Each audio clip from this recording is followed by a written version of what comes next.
السلام علیکم ورحمۃ اللہ وبرکاتہ۔ الحمد للہ نحمده ونستعینه ونستغفره ونؤمن به ونتوکل علیہ ونعوذ باللہ من شرور انفسنا ومن سیئات اعمالنا ونعوذ باللہ من شرور انفسنا ومن سیئات اعمالنا من يهده الله فلا مضل له ومن يضلله فلا هادي له ونشهد أن لا إله إلا الله وحده لا شريك له ونشهد أن سيدنا ومولانا محمدا عبده ورسوله صلى الله عليه وعلى آله وأصحابه وبارك وسلم تسليما كثيرا كثيرا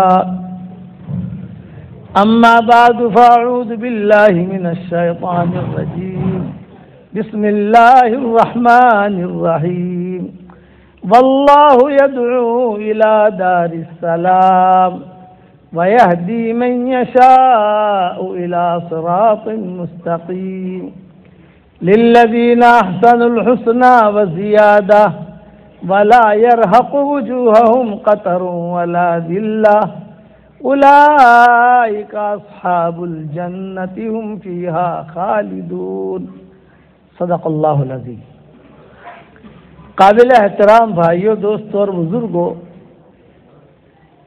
کتابوں میں لکھا ہے کہ قیامت کے قریب عجیب و غریب قسم کے فتنے ظاہر ہوں گے۔ گھر گھر میں فتنہ، کاروبار میں فتنہ، بازاروں میں فتنہ، كقطع من اللیل مظلمہ، کہ رات کے اندھیروں کو ٹکڑے جیسے ہوتے ہیں، اس طریقے سے نئی نئی چیزیں جو رسول اللہ صلی اللہ علیہ وسلم کی سنت سے جس کا کوئی تعلق نہیں، شریعت سے کوئی تعلق نہیں، یہ ظاہر ہوں گے۔ اور حضرت عمر کہتے تھے کہ فتنے بہت میٹھے لگتے ہیں، یہ حضرت عمر کہتے تھے کہ فتنے جو ہے یہ بہت میٹھے لگتے ہیں ظاہر میں، لیکن اخیر میں یہ جہنم میں لے جاتے ہیں۔ بڑے بڑے فتنے ظاہر ہوں گے قیامت کے قریب۔ اب یہ ہمارا دور جو چل رہا ہے یہ قیامت سے قریب کا چل رہا ہے۔ خیر القرون چلا گیا، اس وقت میں ہم شر القرون میں چل رہے ہیں۔ بھلا دور جو تھا وہ نکل گیا، اب جو چل رہا ہے وہ شر القرون۔ آہستہ آہستہ آہستہ قیامت قریب آئے گی۔ انہیں فتنوں میں سے ایک فتنہ ہے ہم جن سے شادی کرنا، مرد مرد سے شادی کرے، عورت عورت سے شادی کرے۔ میرے تو مستقل بیانات ہوئے ان لوگوں میں، یہ جو ٹولی ہوتی ہے نا ٹولی، اب سمجھے 2019 اپریل کا مہینہ، تاریخ مجھے یاد نہیں ہے لیکن 2019 تھا، یہ تو بات پکی ہے، اپریل کا مہینہ تھا، یہ بات بھی پکی ہے، اور سان فرانسسکو کی زمین تھی، یہ بات بھی پکی ہے۔ یہ تین باتیں تو مجھے 100% یاد ہے۔ ان لوگوں کو جمع کیا تھا ایک گلی میں، اور وہاں میں نے بیان کیا تھا ان لوگوں میں۔ کیا بیان کیا تھا یہ انشاءاللہ کل بیان کروں گا میں۔ ہم نے کیا بیان کیا تھا ان میں، پھر انہوں نے کیا توبہ کی، یہ انشاءاللہ کل کے مجلس میں بتاؤں گا۔ ہمارا گشت ہوا تھا وہاں، اصل میں ایک ایرانی مسجد تھی، ہم سفر کر رہے تھے سان فرانسسکو میں، ہالی ووڈ تو وہاں ہے لاس اینجلس میں، اور یہاں سان فرانسسکو میں ساتھیوں نے کہا کہ آپ کو ہم ایسی جگہ لے جانا چاہتے ہیں جہاں اس قسم کے لوگ رہتے ہیں، آپس میں مرد مرد شادی کرے، عورت عورت سے شادی کرے، یہ ساری چیزیں جو چل رہی ہیں فتنے ہیں، یہ ہم آپ کو لے جانا چاہتے ہیں۔ تو میں نے کہا بھائی آپ لے جا کر کیا کرو گے، میں تو انگریزی جانتا نہیں ہوں۔ ان کو کوئی بات سمجھانی ہو تو کوئی انگریزی جاننے والا ہو نا، یا ہماری بات کا ترجمہ کرے۔ آج کل ترجمہ کرنے والے بھی تو پوری بات کا ترجمہ نہیں کرتے ہیں نا، میں کیا کہنا چاہتا ہوں میرا معافی ضمیر ادا کرے. تو انہوں نے ایک عالم کا انتظام کیا سان فرانسسکو میں نے پہلے ان کا امتحان لیا کہ میری اس بات کا ترجمہ کرو آپ. تو انہوں نے ترجمہ صحیح کیا. پھر میں نے کہا میری اس بات کا ترجمہ کرو، تو انہوں نے صحیح کیا. پھر میں نے کہا خاموش فتنوں کا علاج، یہ خاموش فتنے جو چل رہے ہیں ساری دنیا کے اندر، کہ خاموش فتنوں کا علاج اس کا ترجمہ کرو انگلش کے اندر. اتنی انگریزی تو ہم جانتے ہیں، ہی بول رہا ہے کہ شی بول رہا ہے، وہ اتنا سمجھ میں آتا ہے. میں نے کہا ہاں یہ میرا ترجمہ کرے گا. تو لمبا ایک قصہ ہے. 2019 اپریل کا مہینہ، تاریخ مجھے پکی یاد نہیں ہے، 2 اپریل تھی یا 3 اپریل تھی. اس زمانے میں اپریل فل کا بھی کچھ مضمون تھا، وہ بھی ہم نے بیان کیا تھا، تو اپریل فل کے قریب میں ہی ہوگا. تو کل یہ کارگزاری سناؤں گا انشاءاللہ. لیکن ابھی میں آپ کو یہ سمجھانا چاہتا ہوں کہ حضرت عمر کہتے تھے بڑے بڑے فتنے آئیں گے قیامت کے قریب. میاں بیوی کا فتنہ، محبت ختم ہو جائے گی. بھائی بھائی کا فتنہ، محبت ختم ہو جائیں گی. کاروبار کا فتنہ، سود آ جائے گا. کتابوں میں لکھا ہے کہ جیسا بھی کاروبار ہو لیکن ڈھنگ سے نہیں کیا تو کہتے ہیں کہ اس میں سود کا دھواں ضرور ہوگا. فتنہ ہے. حضور صلی اللہ علیہ وسلم کے زمانے میں یہ نہیں تھا. حضرت عباس رضی اللہ تعالی عنہ نے فتح مکہ کے موقع پر حضرت عباس نے اعلان کیا تھا. حضرت عباس بہت مالدار تھے، کئی لوگوں کے پاس ان کی رقمیں تھیں حضرت عباس کے پاس رضی اللہ تعالی عنہ. تو فتح مکہ سے پہلے یعنی یہ مسلمان ہوئے اخیر میں. اخیر کا کیا مطلب؟ حضور صلی اللہ علیہ وسلم فتح مکہ کے لیے روانہ ہو رہے ہیں اور حضرت عباس جو ہے مدینہ کی مکہ مکرمہ سے جا رہے ہیں مدینہ منورہ. راستے میں ملاقات ہوئی تو حضور نے فرمایا چچا چچا چچا کہاں جا رہے ہو؟ چچا کہاں جا رہے ہو؟ چچا تھے نا، آپ کہاں جا رہے ہو؟ یہ فرمایا کہ میں جو ہے جا رہا ہوں یہ مدینہ منورہ اسلام قبول کرنے کے لیے. تو آپ نے فرمایا جاؤ جلدی سے گھر والوں کو مدینہ منورہ چھوڑو اور ہمارے ساتھ تم قافلے میں شریک ہو جاؤ. یہ آپ نے فرمایا. تو حضرت عباس تو خوش ہو گئے، مسلمان بھی ہو گئے. یہ آخر میں مسلمان، بعض علماء نے لکھا ہے کہ آخر میں اس لیے ہوئے تھے کہ مکہ میں رہتے تھے اور مکہ کی ساری خبریں یہاں دیتے تھے حضور صلی اللہ علیہ وسلم کو. تو آپ نے فرمایا اس امت کا آخری مہاجر میرا چچا اور اس امت کا آخری نبی میں، اور یہ آخری امت، اس کے بعد کوئی امت نہیں آئی. یہ 3 اعلان آپ نے فرمائے تھے فتح مکہ کے موقع پر جب جا رہے تھے رستے میں. اگر میں کہ امت کا آخری مہاجر میرا چچا ہے، یہ آخری ہجرت ہے ان کی، اور کہ امت کا آخری نبی میں ہوں، میرے بعد کوئی نبی نہیں. اور فرمایا کہ اس امت کی آخری امت یہ امت ہے، اس کے بعد کوئی امت نہیں. لا امت بعدکم لا نبی بعدی، میرے بعد کوئی نبی نہیں، تمہارے بعد کوئی امت نہیں، اور میرے چچا کے بعد کوئی مہاجر نہیں.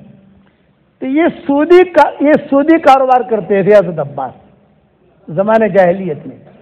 لوگ بہت پیسہ لیتے تھے. جب مکہ مکرمہ فتح ہو گیا تو حضرت عباس نے حضور صلی اللہ علیہ وسلم کے سامنے آپ نے حرام کر دیا تھا سود. عباس تو اب مسلمان ہوئے. تو حضرت عباس نے کہا کہ حضرت کئی لوگوں کا میرے پاس قرضہ ہے. تو آپ نے خود نے کہا آپ کو بولنے کی ضرورت نہیں ہے، بھائی سن لو، میرے چچا کا سود جس پر بھی ہے میں سب کو آج معاف کر دیتا ہوں.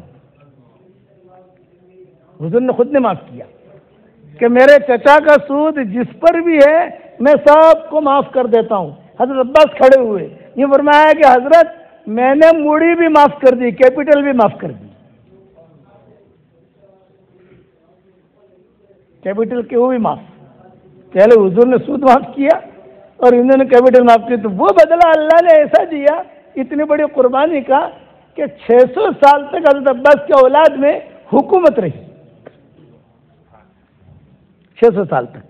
آپ گنتے جاؤ، یہ سارے کے سارے خلفائے بنو عباس جو تھے وہ سارے کے سارے 600 سال تک چلتے رہے. وہ قربانی کا نتیجہ تھا. 600 سال تک. اب گنتے جاؤ، یہ سارے کے سارے خلفائے بنو عباس جو تھے وہ سارے کے سارے 600 سال تک چلتے رہے. وہ قربانی کا نتیجہ تھا. تو فتنے، ایک بات میری ذہن میں رکھنا کہ میٹھے ہوں گے، حضرت عمر کہتے تھے میٹھے فتنے ہوں گے جو لوگوں کو ہلاک کر دیں گے. کپڑوں میں فتنہ آئے گا.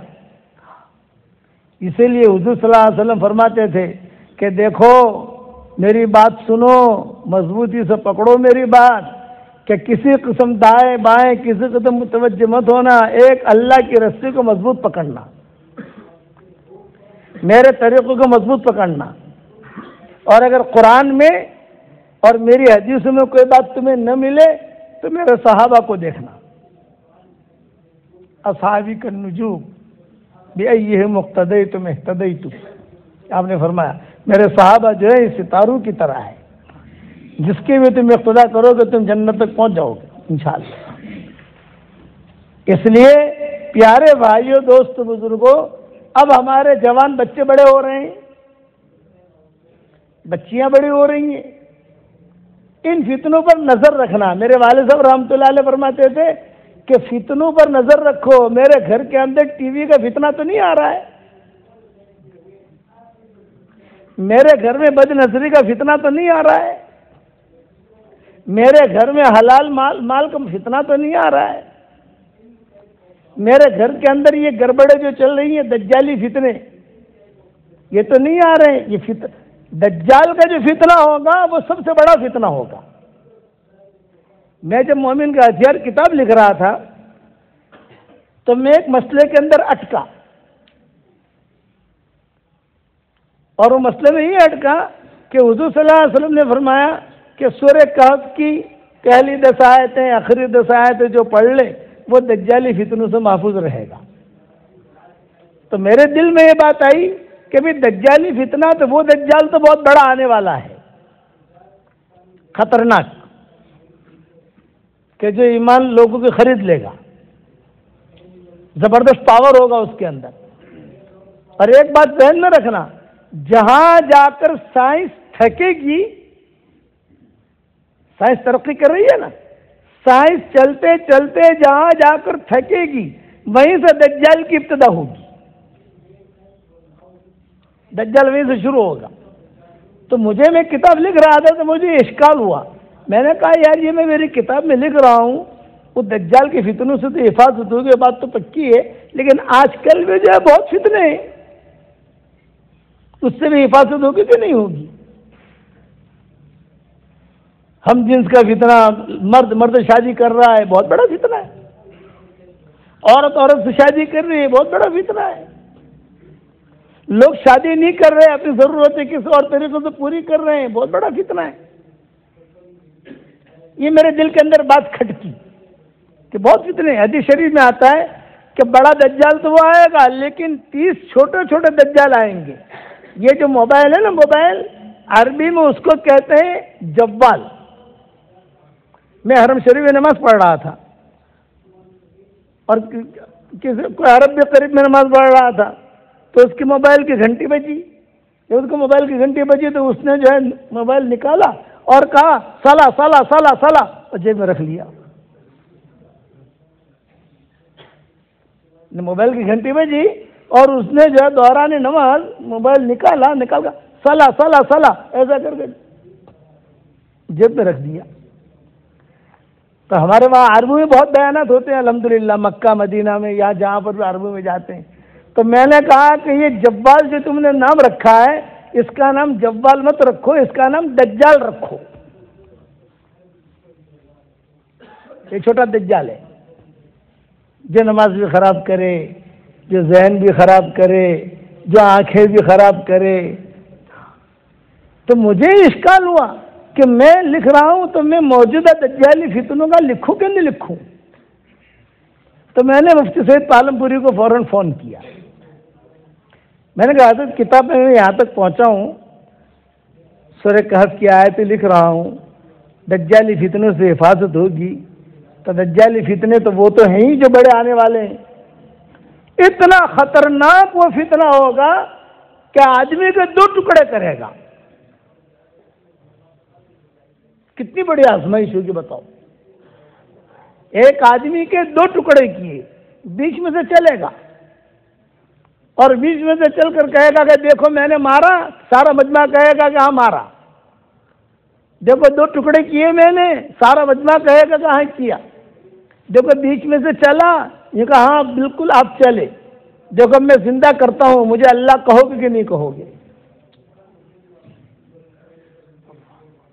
سارا مجمع کمزور ایمان والا ہوگا، وہ کہے گا کہیں گے، چنانچہ اس کو جو جوڑے گا بھی نہیں، خالی اتنا کہے گا کھڑا ہو جا، وہی آدمی کھڑا ہو جائے گا، تو سارا مجمع کہے گا کہ ہاں آپ ہمارے اللہ ہیں، آپ گیا ایمان گیا۔ تو مفتی سعید صاحب نے مجھے جواب دیا، نہیں مولوی صاحب، وہ دجال جو آنے والا ہے اس کے فتنوں سے بھی حفاظت ہوگی، اور ابھی قیامت تک جتنے چھوٹے دجال آئیں گے ان کے فتنوں سے بھی حفاظت ہوگی۔ تب جا کر میں نے میری کتاب میں لکھا، آئندہ آنے والا دجال اور موجودہ دجال ان سے بھی اللہ حفاظت کرے گا، یعنی حد ہو جائے گی، وہ اتنا بڑا خطرناک ہوگا۔ وہ جوان عورت ہے، رو رہی ہے، ارے بیٹی کیوں رو رہی ہے تو؟ ارے میرا جوان شوہر تھا، انتقال ہو گیا، اور مجھے بہت پیار دیتا تھا، بہت پیسے دیتا تھا، مجھے اس سے لڑکے بھی ہیں، دیکھو یہ لڑکی ہے یہ لڑکا ہے، اور میں اچھا تو اس کی قبر بتا، دجال کہے گا تو قبر بتا، یہ قبر ہے، دیکھ میں اگر اس کو زندہ کر دوں تو مجھے اللہ کہے گی ہاں ہاں، میں زندہ کروں اللہ کہے گی؟ ہاں ہاں، وہ یہ کھڑا ہو کر کچھ پڑھے گا نہیں پڑھے گا، وہ آدمی زندہ ہو جائے گا، اور بیوی سے جو ہے اسی وقت وہ اس کو کنار کرے گا، بچوں سے پیار کرے گا، یہ بیوی کہے گی ہاں یہ بہت بڑا باپو ہے، یہ باپو ایسے ہی تو ہوتے ہیں جی انسان کا ایمان خراب کر دے، ایمان ختم ہو جائے گا۔ اس قسم کے حدیث شریف میں بہت قصے آتے ہیں، بلکہ ایک روایت یہ ہے کہ بکھرے موتی میں نے لکھی ہے کہ حضور صلی اللہ علیہ وسلم نے فرمایا، بلکہ صحابہ کہتے تھے، حضور کا تو میں نہیں کہہ سکتا، پکا یاد نہیں، لیکن اتنا ضرور ہے کہ سلف صالحین اپنے بچوں کو دجالی فتنوں کا سبق دیتے تھے، یہ ہوگا بیٹا بچنا، بیٹا بچنا، بیٹا بچنا، بیٹا بچنا، اور یہ 10 آیتیں پہلے کی اور اخیر کی وہ سکھاتے تھے ان فتنوں سے بچنے کے لیے۔ ایک طرف فرشتہ کھڑا ہوگا، دوسری طرف شیطان کھڑا ہوگا، اب وہ عجیب، یعنی کہے گا کہ دیکھو یہ میں اس کو آگ بنا دیتا ہوں، میں اس کو باغ بنا دیتا ہوں، بھرا مجمع ہوگا، صرف ایک آدمی ہوگا، ایک آدمی، حدیث شریف میں آتا ہے ایک آدمی ایمان والا اس کا مقابلہ کرے گا، بس وہ اپنے ایمان کی بات کرے گا۔ اس لیے میں آپ حضرات سے کہتا ہوں، روزانہ اپنے گھر میں ایمان کے تذکرے بہت کرو، کرنے والے اللہ ہیں، کرنے والے اللہ ہیں، کرنے والے اللہ ہیں، وہ دجالی فتنوں سے حفاظت ہوگی، جتنے چھوٹے فتنے اللہ اس سے حفاظت کرے گا۔ مدینہ منورہ کے باہر ایک جگہ ہے، ابھی بھی ہے، عرب ہمیں وہاں بیان کے لیے لے جاتے ہیں، اور ہمیں باقاعدہ یہ کہہ کر لے جاتے ہیں آپ کو ایسی جگہ ہم بیان کے لیے لے جا رہے ہیں جو مدینہ کی بارڈر ہے، دجال وہاں سامنے تک آئے گا لیکن یہاں داخل نہیں ہو سکے گا، اور وہ جو مرد کا قصہ ہوگا، نوجوان کا قصہ، وہ اسی جگہ پر ہوگا جو صحیح حدیثوں میں آتا ہے، آپ کا آج ہم نے وہاں بیان رکھا ہے۔ ظاہری بات ہے کہ جب اتنی تشکیل یعنی اتنی لمبی چوڑی تفصیل اور تشکیل کریں گے تو ہمیں بھی شوق پیدا ہوتا ہے کہ یار اچھا ہے، بیان کا بیان بھی ہو جائے گا، وہ جگہ بھی دیکھ لیں گے۔ بیان ہوتا ہے، بیان کے بعد ہمیں کھڑا کر کے کہتے ہیں دیکھیں یہ بارڈر بنی ہوئی ہے، دجال یہاں نہیں آ سکتا، یہاں سامنے، یہاں تک ساری دنیا کا کھیل کرتے کرتے یہاں تک پہنچے گا، یہاں تک پہنچ کر وہ اعلان کرے گا کہ میں اللہ ہوں، مجھے مانو، تو ایک نوجوان آدمی کھڑا ہوگا، پکا مومن،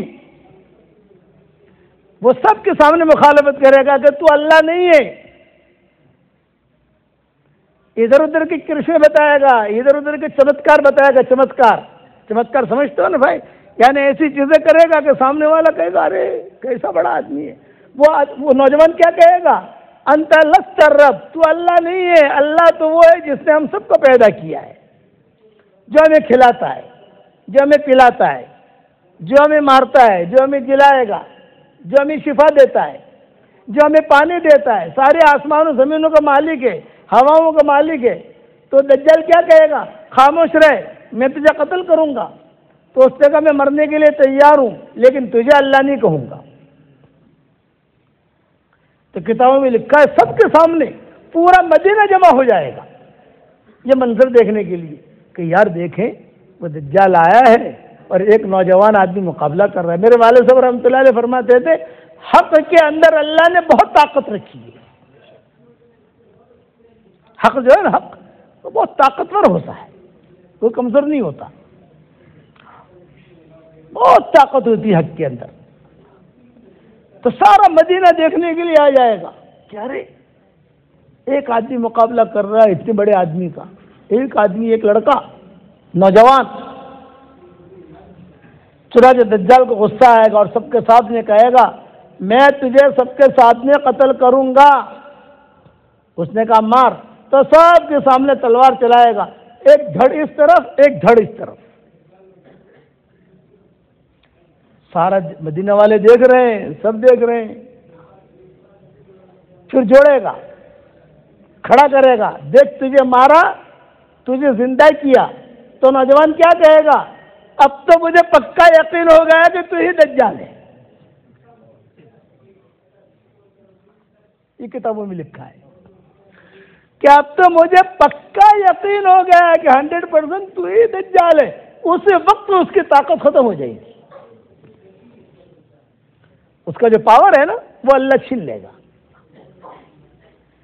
تو والد صاحب رحمۃ اللہ علیہ فرماتے تھے حق میں اللہ نے بہت طاقت رکھی ہے، کلمے میں اللہ نے بہت طاقت رکھی ہے.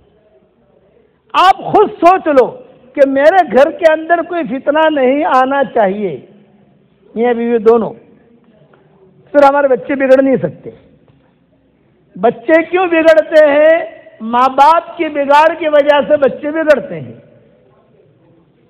ماں باپ فجر کی نماز نہیں پڑھتے تو بچے بھی نہیں پڑھتا. اور ایک حدیث سناؤں آپ کو، فجر کی نماز جو نہیں پڑھتا تو شیطان اس کے کان میں پیشاب کر جاتا ہے. شیطان کا پیشاب سب سے بڑا فتنہ. بخاری شریف کی حدیث ہے کہ فجر کی نماز جو نہ پڑھے تو شیطان اس کے کان میں پیشاب کر جاتا ہے. اب شام تک جو ہے کان صاف کرتا رہے یا کسی ڈاکٹر کے پاس جا کر صاف کرائے، وہ پیشاب کی گندگی صاف نہیں ہوتی. وہ رضائی جاتے ہیں، پورا دن جو ہے نا وہ ٹینشن میں ہی رہتا ہے. یہ جتنے بھی ہم جنس والے ہیں، میرا جب بیان ہوا وہاں سان فرانسسکو میں، وہ کارگزاری آدھے گھنٹے کی ہے، وہ انشاءاللہ میں کل پوری بتاؤں گا آپ کو انشاءاللہ. توبہ کی ہمیں یہ چیز پتہ نہیں تھی کیسا ہے. میں نے کہا حقیقت ہے، میں جو کہہ رہا ہوں یہ حقیقت ہے.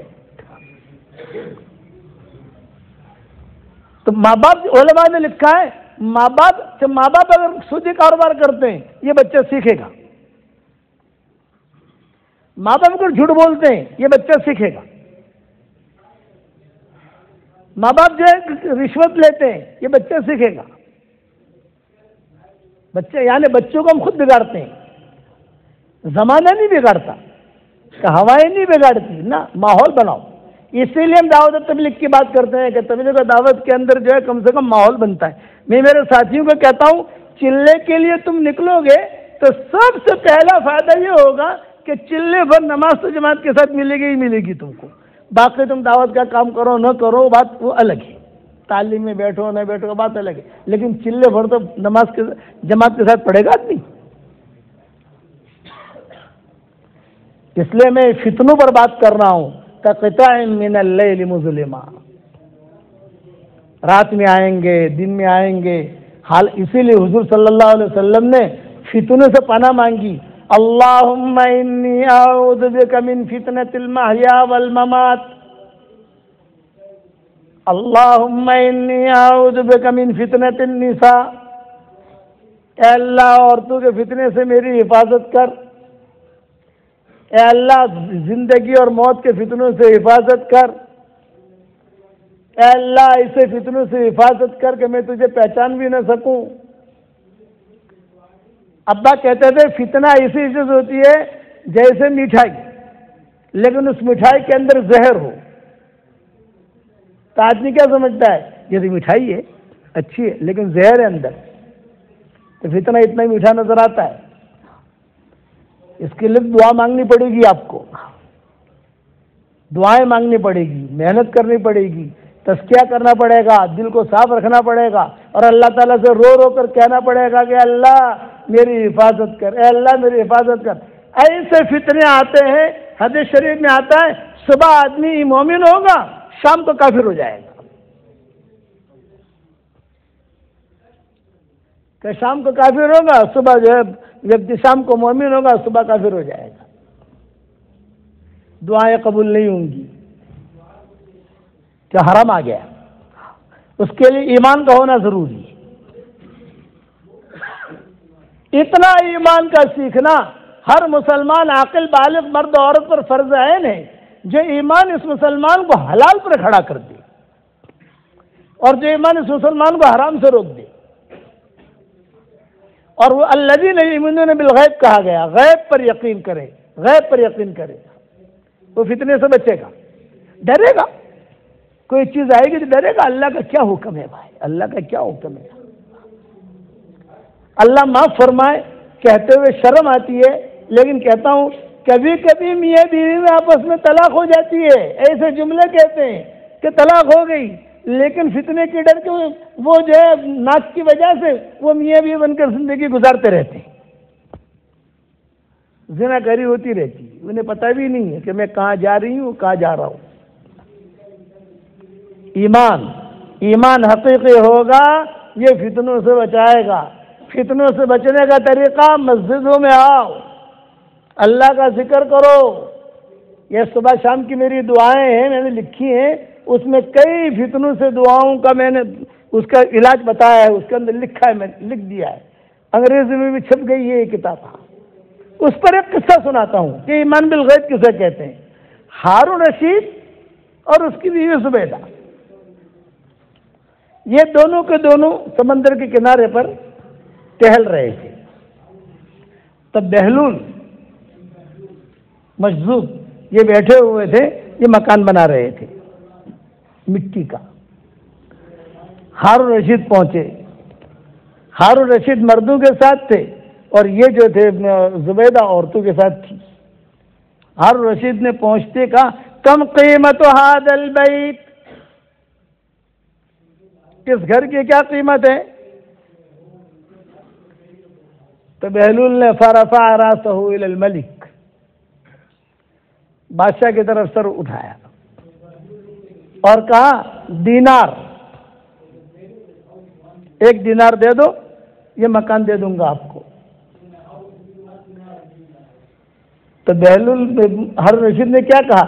مجذوب، مجنون ہے یہ مٹی کا گھر بنا رہا ہے اور 1 دینار مانگ رہا ہے، اس کی کیا قیمت؟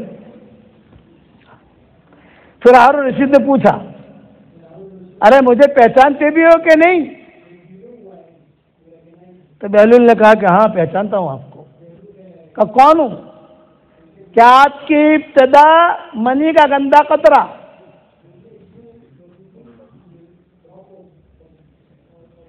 اور آپ کا یہ بیج پاخانہ بنانے کی مشین،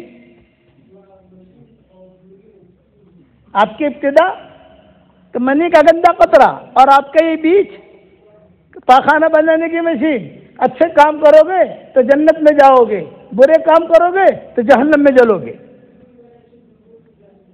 یہ کہا۔ ہارون رشید ایک دم سے گھبرائے کہ بڑا اونچا آدمی ہے یہ، لیکن دینار نہیں دیا، دینار دیتا تو فتنے سے بچ جاتا۔ آگے چلا، پیچھے سے زبیدہ آئی، کم قیمت ھذا البیت، کا دینار۔ اچھا میں دینار دوں گا تو مجھے کیا ملے گا؟ یہ کہا یہ مکہ، یہ گھر یہ بھی دوں گا اور جنت میں ایک محل ملے گا۔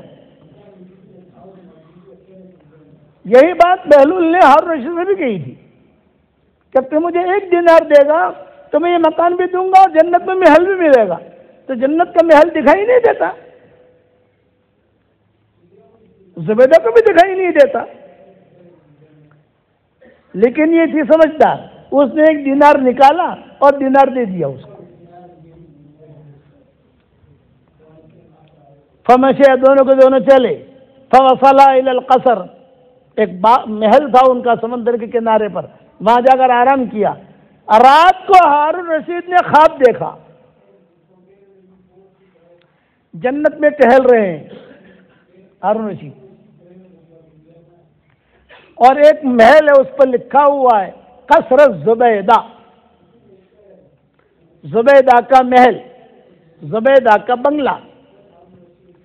ہارون رشید چلتے چلتے وہاں پر گئے اور اندر جانے کی کوشش کی، فرشتوں نے روک لیا، منو الملائکہ مہلن یا ہارون رشید مہلن، ہارون رشید ٹھہر جاؤ، یہ آپ کا نہیں ہے۔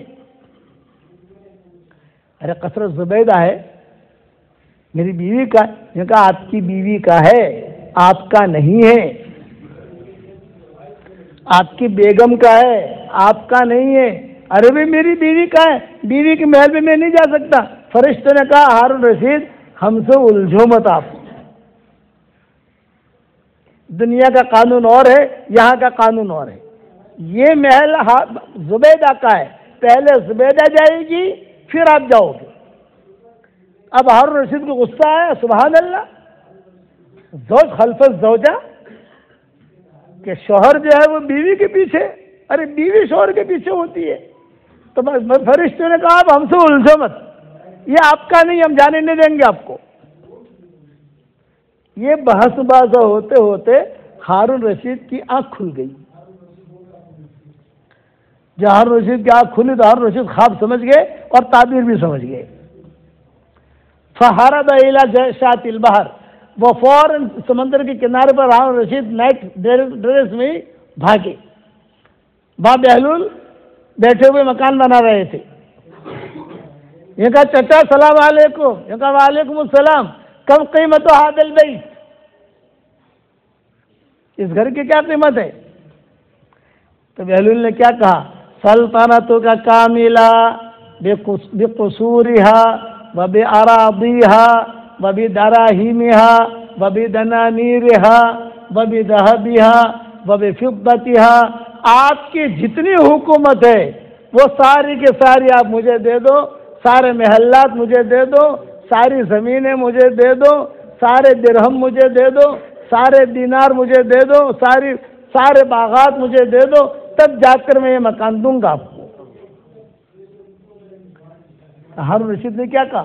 سبحان اللہ، امس کا دینار، دیکھو گزشتہ کل تو اس کا ریٹ 1 دینار تھا اور آج ایک رات کتنا بھاؤ بڑھ گیا۔ تو اس نے کیا جواب دیا؟ امس بدون الرؤیا اليوم مع الرؤیا، گزشتہ کل جو سودا تھا بن دیکھے سودا تھا اور آج تم نے دیکھ لیا، اب بھاؤ بڑھ گیا۔ گزشتہ کل کا سودا بن دیکھے تھا، یؤمنون بالغیب، آج تم نے دیکھ لیا، مطلب بھاؤ بڑھ گیا۔ حتی اذا جاء احدهم الموت قال رب ارجعون لعلی اعمل صالحا فیما ترکت کلا انہا کلمۃ هو قائلها ومن ورائهم برزخ الی یوم یبعثون۔ جب انسان کے موت کا وقت قریب آئے گا وہ کہے گا اللہ پاک میں نے دیکھ لیا، فرشتے دیکھ لیے، جنت دیکھ لی، اللہ پاک مجھے واپس کر، اچھا عمل کروں گا۔ اللہ کہیں گے اب نہیں، معاملہ ختم۔ اس لیے میرے پیارے بھائیو دوست بزرگوں، اس وقت میں دنیا میں فتنے بہت ابھر رہے ہیں اور ابھی اور فتنے دیکھو گے۔ صحابہ دعا مانگتے تھے، اے اللہ وہ فتنہ آنے سے پہلے تم مجھے اٹھا لینا۔ فتنہ قرآن مخلوق ہے کہ نہیں؟ فتنہ تھا، کسی زمانے میں بہت بڑا فتنہ کھڑا کیا اس زمانے کے مولویوں نے. اس زمانے کے جو مولوی تھے، اس زمانے کے جو حکام تھے، اس لیے کہ فتنے انہیں سے چلتے ہیں دنیا میں. علماء نے لکھا ہے، یہ ساری باتیں علماء نے لکھی ہیں. بے دین جو علماء ہوں گے وہ فتنوں کو بہت ہوا دیں گے، اور بے دین جو حکام ہوں گے یہ فتنوں کو ہوا دیں گے. اور عوام جاہل ہوتی ہے، ان کے پیچھے پیچھے چلے گی. علماء سو، یہ علماء نے لکھا ہے کہ بے دین علماء یہ فتنوں کو بہت ہوا دیں گے، اور بے دین حکام یہ فتنوں کو بہت ہوا دیں گے. تو اس زمانے میں احمد ابن حنبل کے ساتھ جو بے دین حکام بھی تھے اور بے دین علماء بھی تھے. فتنہ کھڑا ہو گیا بے قرآن مخلوق ہے یا نہیں ہے، یعنی قرآن پیدا شدہ ہے. بادشاہ نے بلایا امام احمد ابن حنبل کو، لوگ بھی تھے. یہ تو اللہ تعالیٰ امام تیمیہ کی قبر کو نور سے منور فرمائے، انہوں نے حنفی مسلک بچا لیا. علامہ ابن تیمیہ نے. وہ ہوا یہ کہ ترکی میں بے دین علماء تھے، وہ غالب تھے. بے دین علماء وہ غالب تھے، حدیث کتابوں میں لکھا ہے. تو انہوں نے ایسا ماحول قائم کیا حج کا کہ حج کے زمانے میں امام ابو حنیفہ کو گالیاں دیتے تھے. بڑے مجمع میں حج جب آتا تھا نا تو ساری دنیا سے حجاج جاتے تھے نا، امام صاحب کو گالیاں دیتے تھے. یہ علامہ ابن تیمیہ حج میں گئے، انہوں نے مسجد خیف کے اندر دیکھا کہ ایک عالم بیان کر رہا ہے ترکی، اور امام ابو حنیفہ کو گالیاں دے رہا ہے کہ بھی ان کی روایتیں صحیح نہیں ہے، ان کا یہ بے دین عالم تھا.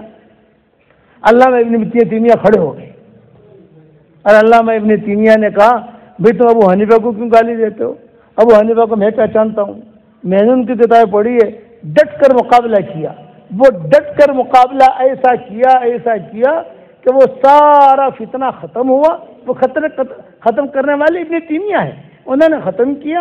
اب جو ہے ایسا ختم کیا کہ پورا ترکی جو ہے وہ حنفی بن گیا. جب یہ سب ترکی حنفی ہے. تو احمد ابن حنبل کے زمانے میں فتنہ شروع ہوا خلق قرآن کا. امام احمد ابن حنبل کہتے تھے 3 سال تک مجھے ایسی جیل میں رکھا ہے کہ میں اپنے ہاتھوں کو بھی نہیں دیکھ سکتا تھا.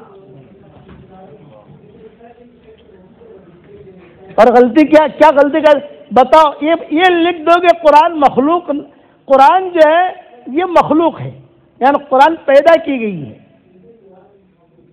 احمد ابن حنبل کہتے تھے قرآن پیدا نہیں ہوا ہے، قرآن تو اللہ کا کلام ہے، اللہ ہمیشہ سے ہمیشہ رہے گا، قرآن بھی ہمیشہ سے ہمیشہ رہے گا. یہ ہمارا مسلک ہے.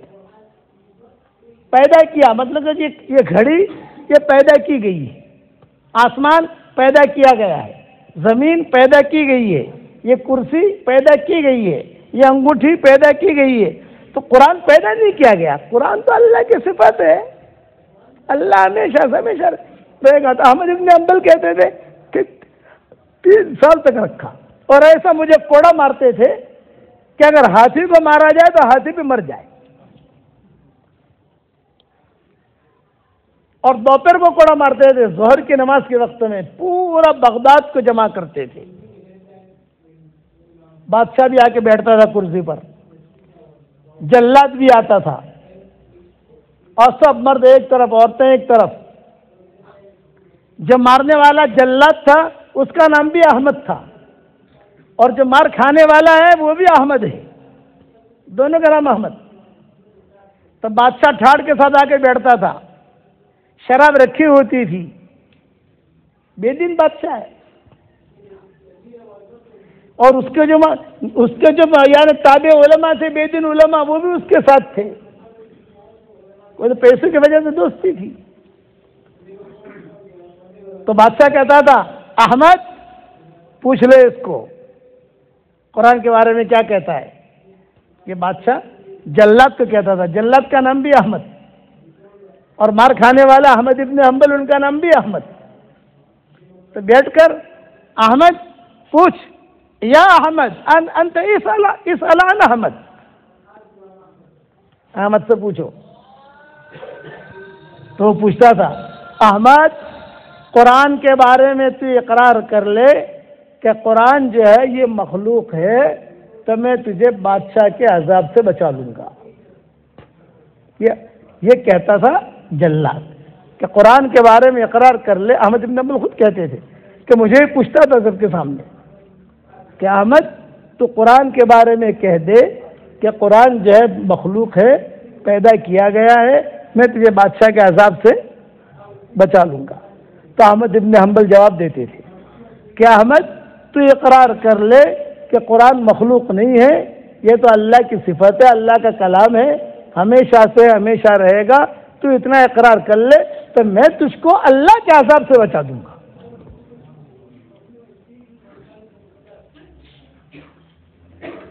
یہ احمد بن حنبل جواب دیتے تھے. پھر بادشاہ آرڈر کرتا تھا کوڑے مارو.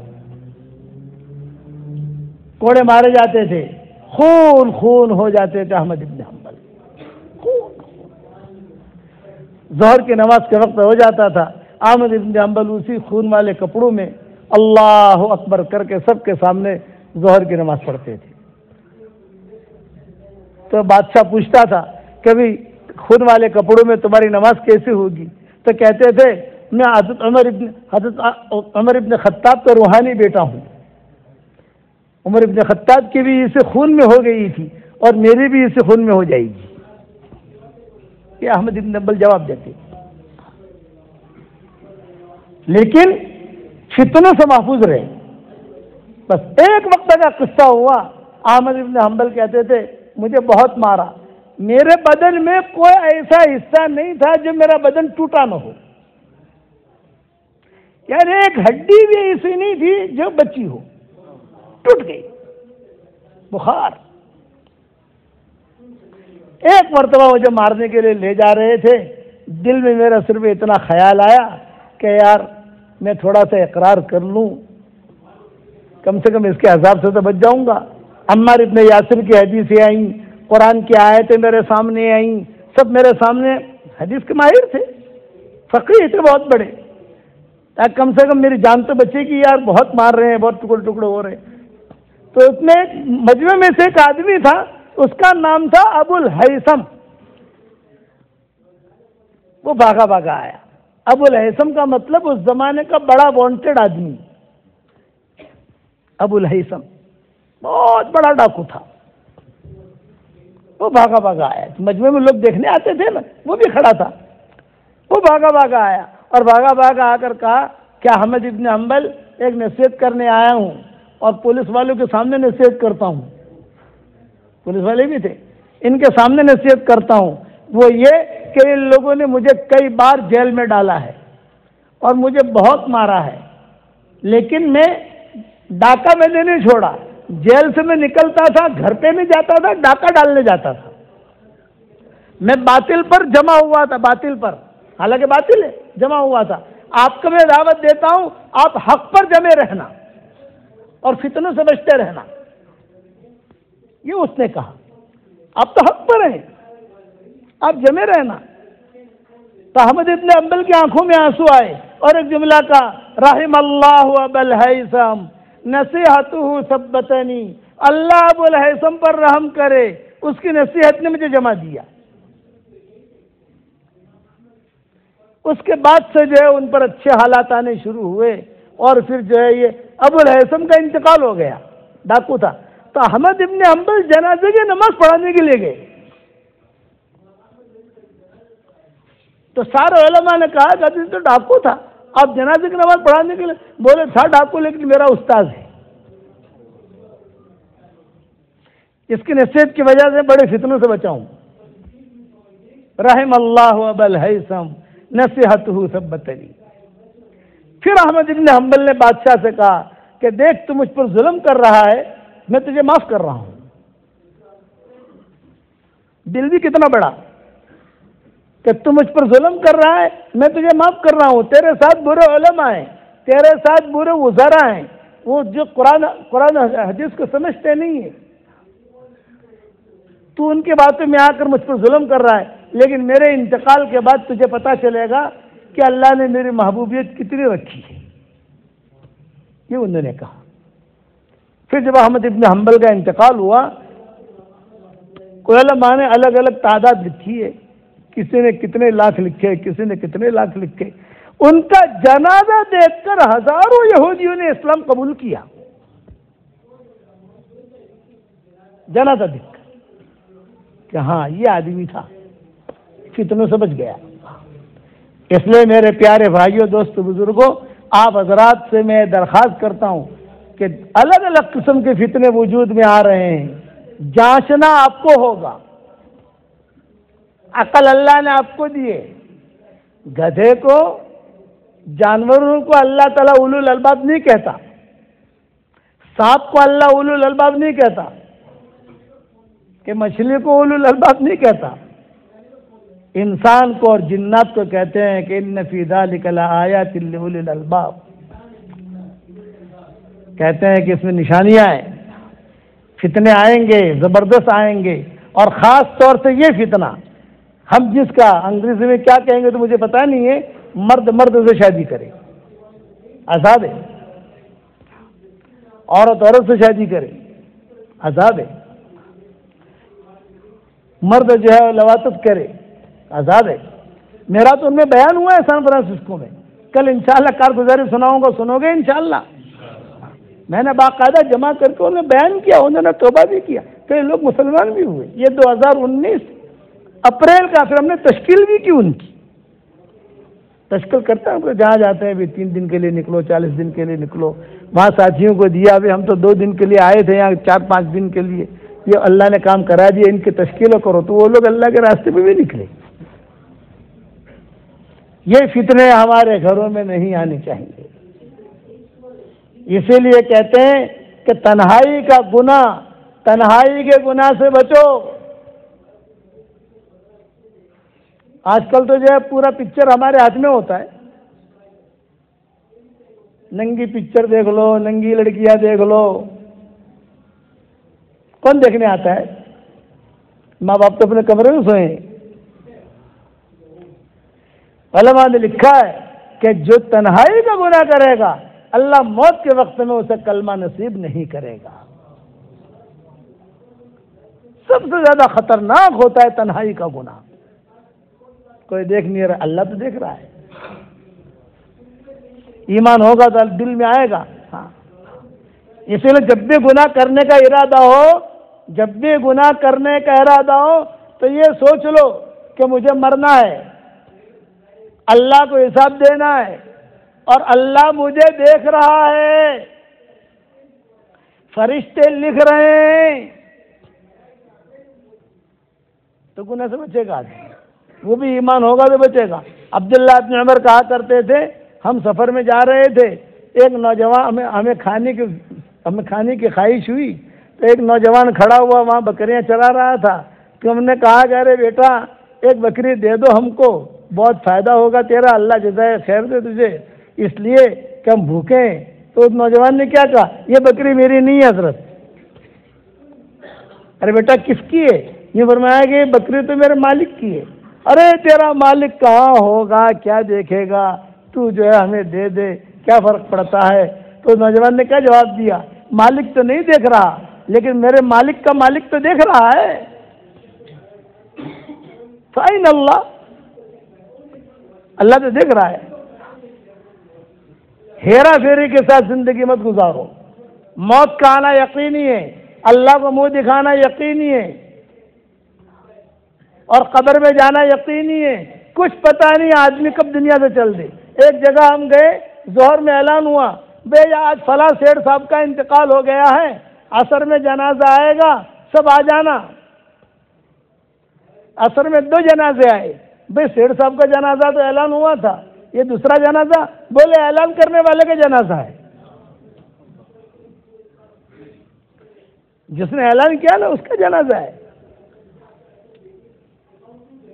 اس لیے فتنے بہت ابھر رہے ہیں، نئے نئے فتنے ابھر رہے ہیں، اور ہمارے بچے بھی ابھر رہے ہیں. ہمارے بچے اسکولوں میں جا کر پڑھتے ہیں، وہ جو پڑھائیں گے وہ پڑھیں گے، بیچاروں کو کیا پتہ. اس لیے اللہ جزائے خیر دے. ہمارے یہاں ساؤتھ افریقہ کے علماء ماشاءاللہ اللہ انہیں بہت خوش رکھے، بہت اچھے اچھے علماء، اچھے اچھے مدارس ہو گئے ماشاءاللہ، کہ یہ تربیت کی فکر کرتے ہیں۔ ہم گئے کئی جگہوں پر ماشاءاللہ وضو کر رہے ہیں، وہاں دعائیں لکھی ہوئی ہیں، وضو کرنے کی یہ دعا، بیت الخلا جانے کی یہ دعا، بیت الخلا سے آنے کی یہ دعا، یہ تربیت ہے۔ گناہوں سے بچو، یہ رذائل ہوتے ہیں۔ اور میں ایک بات سمجھاتا ہوں، گناہ کی مثال رذائل کی ہے اور نیکیوں کی مثال اینٹی بائیوٹک کی ہے۔ کہ نیکی کی مثال کیا ہے؟ کہ اینٹی بائیوٹک۔ اینٹی بائیوٹک کی کئی قسمیں ہوتی ہیں، بہت ہی کم پاور کی، میڈیم پاور کی، ہائی پاور کی اینٹی بائیوٹک۔ مینا میں بیمار ہوا تو میں نے ساتھیوں سے کہا کہ بھی میری طبیعت خراب ہے، کوئی ڈاکٹر لے آؤ۔ تو ساتھیوں نے کہا کہ حضرت آپ کے ہمارے قافلے میں ڈاکٹر شریف بھی ہیں، مصر کے ہیں، یہ شاہی ڈاکٹر ہیں، بڑے بڑے ڈاکٹر میں شمار ہوتا ہے، وہ بھی ہمارے قافلے میں ہیں، اور وہ آپ سے ملنا بھی چاہتے تھے کہ وہ شیخ سے ملنا ہے۔ میں نے کہا بلا لو، ملاقات بھی ہو جائے گی، مجھے کچھ دوا بھی دے دیں گے۔ وہ آئے، ملاقات ہوئی، ماشاءاللہ دکتور شریف کیف الحال، کیسی طبیعت ہے، دعا سلام۔ کیا ہوا؟ میں نے کہا مجھے یہ ہو رہا ہے، تھوڑا سردی، نزلہ، زکام، بخار سے۔ تو اس نے کہا کہ آپ انتظار کرو، ابراہیم لہیانی ہمارا وہاں خادم ہوتا ہے، ابراہیم لہیانی۔ نے کہا یا ابراہیم جب زمزم، ڈاکٹر شریف نے کہا ابراہیم شیخ کے لیے زمزم لاؤ اور میں دوا لے کر آتا ہوں۔ تھوڑی دیر کے بعد وہ ایک گولی لائی۔ کتنی گولیاں بھائی؟ ایک۔ اور یہ کہا کہ ایک گولی کھا لو، انشاءاللہ 1 سال تک یہ بیماری آپ کے پاس نہیں آئے گی۔ میں نے کہا ایک گولی؟ میں نے کہا ایک گولی۔ میں نے کہا ہمارے ہندوستان میں 15 گولیاں دیتے ہیں، صبح اتنی کھانا، دوپہر کو اتنی کھانا، رات کو اتنی کھانا، سوتے وقت اتنی کھانا۔ بولے وہ ہندوستان ہے، یہاں نہیں دیتے ہم، بادشاہ کو بھی ایک ہی گولی دیتے ہیں، وہی گولی میں آپ کو دے رہا ہوں، 1 سال تک انشاءاللہ بیماری نہیں آئے گی۔ میں نے کہا اس میں ہے کیا؟ بولے ہائی پاور کی ہے، سارے جراثیم کو ختم کر دیتی ہے۔ اسی طریقے پر گناہ ہو جائے تو ہائی پاور کا اینٹی بائیوٹک بتا دوں آپ لوگوں کو بھائی؟ ارے بتا دوں ساؤتھ افریقہ والوں، 10 مرتبہ سورہ اخلاص پڑھو، جنت میں ایک محل تیار ہو جائے گا انشاءاللہ۔ صحیح حدیثوں میں آتا ہے، سورہ اخلاص کی جتنی فضیلتیں حدیث شریف میں آتی ہے، کسی سورت کی فضیلت اتنی نہیں آتی۔ 3 مرتبہ سورہ اخلاص پڑھو، قل هو اللہ احد اللہ الصمد لم یلد ولم یولد ولم یکن له کفوا احد، ایک قرآن پڑھنے کے برابر ثواب ملتا ہے۔ صحیح ہے جی، انتھیٹک جسے کہتے ہیں، پکی بات۔ اور 10 مرتبہ پڑھو، ایک بنگلہ تیار۔ بنگلہ تو جانتے ہو کہ بھول گئے، انگریزی میں کیا کہیں گے؟ کیسل، پیلس، ایک پیلس جنت میں تیار۔ تو میں کہتا ہوں جتنے آپ بنانا چاہو بناؤ۔ حضرت عمر سے حضور صلی اللہ علیہ وسلم نے کہا تھا عمر 10 مرتبہ سورہ اخلاص پڑھ، تیرے لیے ایک پیلس جنت میں تیار ہو جائے گا۔ حضرت عمر نے کہا کہ میں 10 مرتبہ پڑھوں سورہ اخلاص اور ایک پیلس تیار ہو جائے، میں تو بہت پیلس بناؤں گا۔ آپ نے فرمایا بنا، جتنی طاقت ہو بنا، بناتے بناتے تھکے گا، اللہ دیتے دیتے نہیں تھکے گا، اور گناہ بھی معاف ہوں گے۔ لیکن سورہ اخلاص سے اللہ کو بہت بہت محبت ہے، بناؤ گے محل انشاءاللہ، اور اس سے گناہ بھی معاف ہو جائیں گے۔ بس ایک ہی تشکیل کرتا ہوں، بے حساب سورہ اخلاص پڑھو، بے حساب اللہ کی رحمتیں نازل ہوں گی انشاءاللہ۔ اور ہمارا دعوت کا کام ہے، اس کے اندر لگو، 3 دن بھی دو، چلہ بھی دو، 3 چلے کے لیے بھی نکلو۔ ہمارے ساتھی ہر جگہ پر موجود ہیں، ہر مسجد میں، سب نکلو گے انشاءاللہ بھائی؟ کون کون نکلے گا؟ ہاتھ اوپر کر لو خالی، ماشاءاللہ۔ اب جو ہے یہ جو میں نے سان فرانسسکو والا ہمارا بیان ہے، تو میں نے وہاں گشت کیا، اور وہ کیا، وہ میں انشاءاللہ کل ظہر بعد سمجھاؤں گا آپ لوگوں کو، ٹھیک ہے انشاءاللہ؟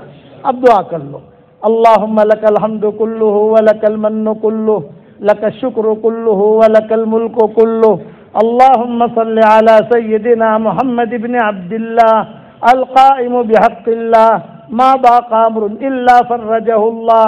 اے اللہ ہمارے گناہوں کو معاف فرما، اے اللہ ہمارے خطاؤں سے درگزر فرما، اے اللہ ہمارے ان دوستوں کو قبول فرما، ان کی محبت کے کرنے کو قبول فرما، ہمارے یہاں کے علماؤں کو قبول فرما، یہاں کے مدارس کو قبول فرما، اس مدرسے کو بھی قبول فرما، اے اللہ مجلس، اے اللہ دونوں جہاں کی سرخروئی کا معاملہ فرما، اے اللہ الگ الگ قسم کے فتنوں سے تو ہم سب کی پوری پوری حفاظت فرما، اے اللہ الگ الگ قسم کے فتنوں سے تو ہماری حفاظت فرما، الگ الگ قسم کے فتنوں سے تو ہماری حفاظت فرما۔ رسول اللہ صلی اللہ علیہ وسلم کی حقیقی محبت ہمارے دلوں میں پیدا فرما، جو کام کرنے سے آپ خوش ہوتے ہوں وہ کام کرنے کی ہمیں توفیق عطا فرما، جو کام کرنے سے آپ ناراض ہوتے ہوں ہمیں تو بچنے کی توفیق عطا فرما۔ میری تشکیل پر جو بھی روزانہ خوب سورہ اخلاص پڑھے، اے اللہ اس کی ساری دعاؤں کو قبول فرما، اس کی ساری پریشانیوں کو دور فرما۔ اے اللہ جس نے بھی مجھے دعاؤں کے لیے کہا ہو یا دعاؤں کے لیے خطوط میں لکھا ہو، جن کا ہم پر کسی قسم کا حق اور احسان ہو، یا جو مجھے اپنی دعاؤں میں یاد کرتے رہتے ہوں، مائیں بہنیں ہمیں اپنی دعاؤں میں یاد کرتی رہتی ہوں، ہماری ساری دعاؤں میں ان کا پورا پورا حصہ نصیب فرما۔ اے اللہ اس مسجد انصار میں آپ نے ہم کو جمع کیا ہے، جس کرم سے آپ نے یہاں جمع کیا، تیرے اسی کرم سے جنت الفردوس میں، تیرے نبی کے پڑوس میں، ہماری قیامت تک کے آنے والی نسلوں کے ساتھ تو ہم سب کو جمع فرما دے۔ اے اللہ ہمارے اس ملک کے سفر کو تو قبول فرما، اس ملک میں آنے کو قبول فرما، اس ملک سے جانے کو قبول فرما، جو بھی ذرہ خیر وجود میں آیا اس کی نگرانی فرما، آپ یاری فرما، آپ پاشی فرما۔ اے اللہ جن کے لڑکوں اور لڑکیاں شادی کے لائق ہیں، غیر شادی شدہ ہیں، بہترین جوڑوں کا انتظام فرما۔ اے اللہ نیک صالح اولاد انہیں نصیب فرما، اے اللہ ذریت طیبہ نصیب فرما۔ اے اللہ اگر آپ نے ہمارا نام سعید اور نیک بختوں میں لکھا ہو تو ہمارا نام انہیں میں لکھے رکھنا، اور اگر آپ نے ہمارا نام شقی اور بدبختوں میں لکھا ہو تو ہمارا نام ان کی فہرست سے مٹا دینا، اور نیک لوگوں کے فہرست میں ہمارا نام لکھ لینا۔ لکھنا بھی آپ کا کام ہے، مٹانا بھی آپ کا کام ہے، لوح و قلم بھی آپ کے پاس ہے۔ اے اللہ سعداء میں ہمارا نام لکھ لے، سعداء میں ہمارا نام لکھ لے۔ جو کام کرنے سے آپ خوش ہوتے ہوں وہ کام کرنے کی ہمیں توفیق عطا فرما، جو کام کرنے سے آپ ناراض ہوتے ہوں ہمیں بچنے کی توفیق عطا فرما۔ وہ چیزیں جس کے لینے کا ہم ارادہ کرتے ہیں مگر آپ ہمیں دینا نہیں چاہتے، اس کی محبت ہمارے دلوں سے نکال دے، اس کا خیال نکال دے، اس گلی میں آنے جانے کو ختم فرما دے، اور وہ چیزیں جس کا لینے کا ہم ارادہ نہیں کرتے مگر آپ ہمیں دینا چاہتے ہیں، اس کی محبت ہمارے دلوں میں ڈال دے اور اس گلی میں آنا جانا آسان فرما دے۔ اے اللہ تو ہم سب کو قبول فرما، ہم سب کی پریشانیوں کو دور فرما، ہماری محبوبیت مقبولیت کے عام اور تام ہونے کا فیصلہ فرما، اور میری اس دعا پر دنیا میں جہاں کہیں آمین کہی جائے اے اللہ ان کی جائز مرادیں بھی پوری فرما اور ہم سب کی جائز مرادیں بھی پوری فرما۔ ان اللہ وملائکتہ یصلون علی النبی یا ایھا الذین آمنوا صلوا علیہ وسلموا تسلیما۔ اللهم صل على سيدنا محمد بن عبد الله القائم بحق الله ما باقى امر الا فرجه الله۔ سبحان ربنا رب العزة عما يصفون وسلام على المرسلين والحمد لله رب العالمين۔